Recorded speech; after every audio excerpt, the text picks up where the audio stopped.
the top of the head, right between the ears right here. That's the heaviest spot of the head. Go ahead and start working on the base of the ears.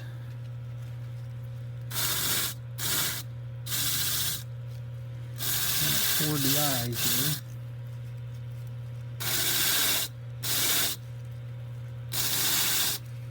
It's the same process, just got to make sure, be aware of where those ear skins are at, because they're really fragile and you can cut a hole through those real quick.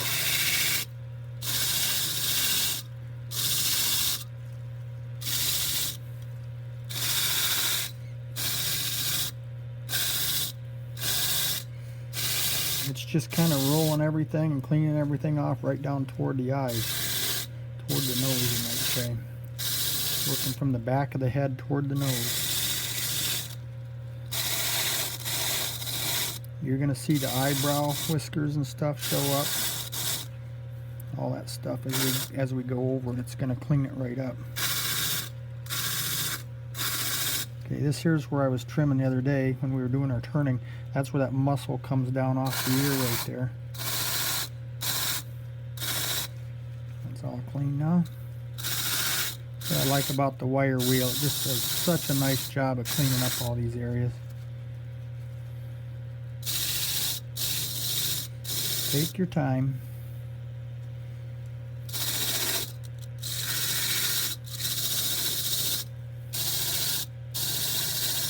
There's one of the little whisker buds that are on the side of the face right there. That little spot, that's what that is. This is pretty thin skin too, up underneath the ear there.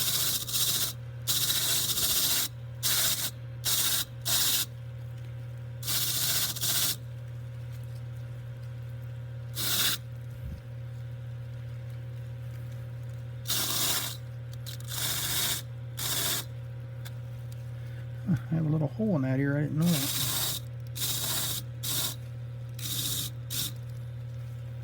Okay, I am being very gentle here on those ear skins.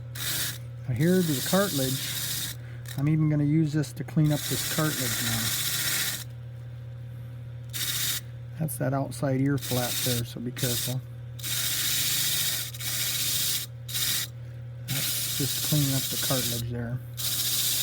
That's why I didn't spend a whole lot of time on it when we were doing our turning. I just kind of wanted to get the heavy stuff off of it at that point. And I clean those up even more than before I actually do my ears.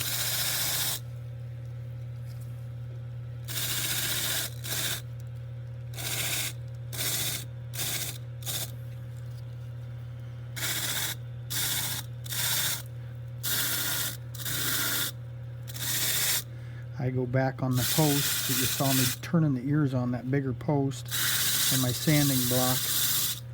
When I'm prepping the skin for the mount, and I'll clean up all those areas. There's a little flap right there on the ear that has meat underneath it, but I always try to clean that out. A little flap of cartilage. See where I'm at here? It's on the inside of the ear. There's where that muscle comes down, and there's that little flap. It lays tight to the skin. When you raise it up, there's a whole bunch of meat underneath there. So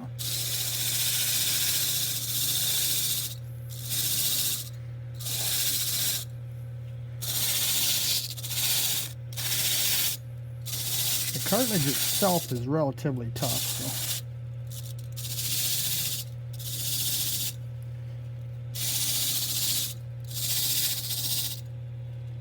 okay, here's an ear.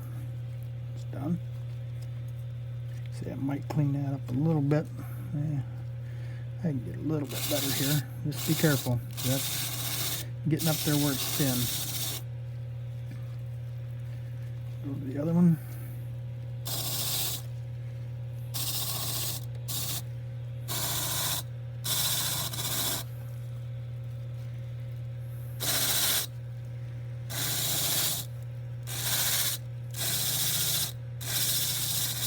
I usually hit that both ways where that muscle comes down there. It just kind of opens that right up and cleans it out nice.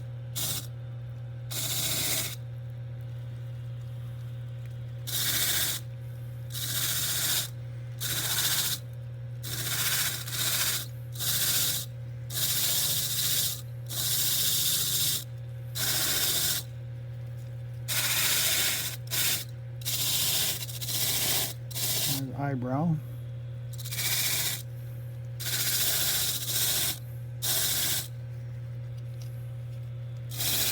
And that other little whisker pad that's out on the side of the face there.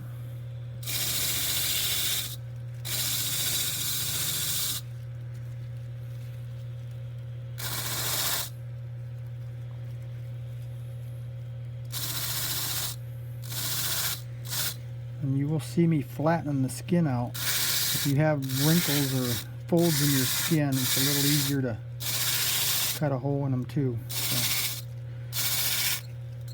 all your little holes will show up now. There's another little dinky hole in that ear flap on that ear.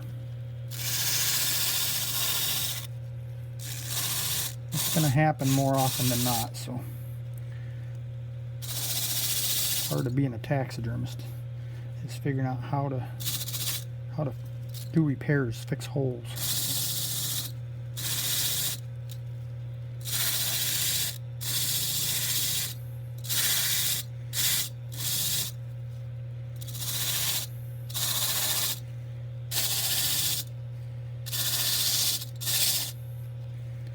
Especially if you do it commercially, very rarely do you get a perfect specimen in. So.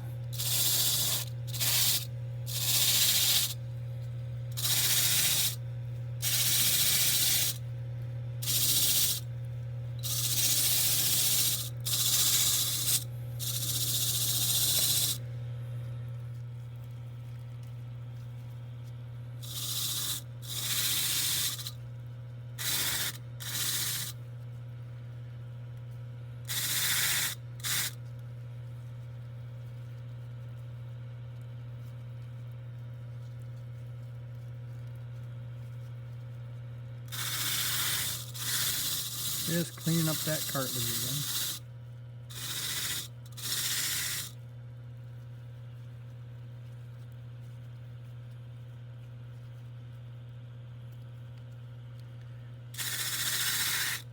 This side I cut that little flap of cartilage off of there when I was turning it. I remember that. So that's already clean on this here.